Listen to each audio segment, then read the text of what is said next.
tutti i presenti e vi ringrazio per avermi invitato. Parto un po' più da lontano e parto ovviamente da quella che è stata Venezia fino a questo momento e di quello che dovrà essere in futuro, se vuole davvero restare al passo con i tempi e se vuole davvero competere con quelle che sono le grandi città metropolitane, ovviamente richiamava anche il Presidente Brugnaro prima. Venezia ha brillato di luce propria. Venezia ovviamente, grazie alla sua storia, grazie alla sua unicità, ovviamente è riuscita a prevalere, ad ottenere grandi successi e a diventare quello che è diventata. Però, scusate se io sono critico, stasera ho voglia di essere critico e ho voglia di dire quello che non va.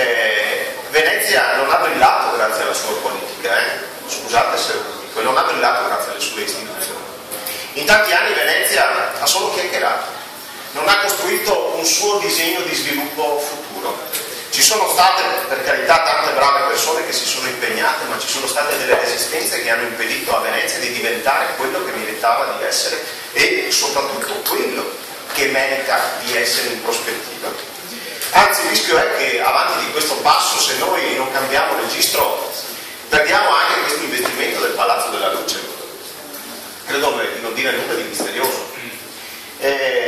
Quello che serve per Venezia è tirarsi sulle maniche, come abbiamo sempre fatto in tanti anni, mettersi dalla parte dei cittadini, del territorio e di chi ne ha davvero bisogno e studiare quel piano, studiare e definire quel piano di sviluppo di cui Venezia ha assai necessità. La città metropolitana è un tassello fondamentale.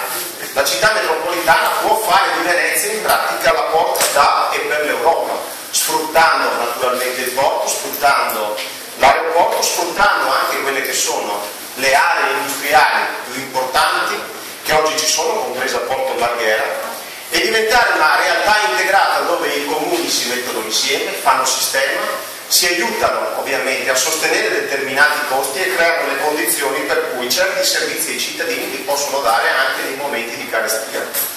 Questo è quello di cui ha bisogno Venezia, ma Venezia ha bisogno anche di un'industria vera, appunto come si diceva prima, e ha bisogno di un'idea di sviluppo che può partire dal Palazzo della Luce. Il Palazzo della Luce deve essere fatto, io l'ho già detto anche in un'intervista al Gazzettino, anche se fa ombra alle industrie, non è un problema per quanto ci riguarda, l'importante è che non le ammazzi. Dopodiché è chiaro che qualche azienda che c'è lì nell'area ovviamente di interesse di questo progetto, e ci sono, ma queste vanno non fatte morire, ma aiutate ovviamente a spostarsi da qualche altra parte, a trovare una nuova collocazione, a continuare a restare su questo territorio, a difendere l'occupazione che c'è, anzi a crearne di nuova, perché la disoccupazione a Venezia non è seconda a nessuno. Noi abbiamo costruito un accordo di programma e ottenuto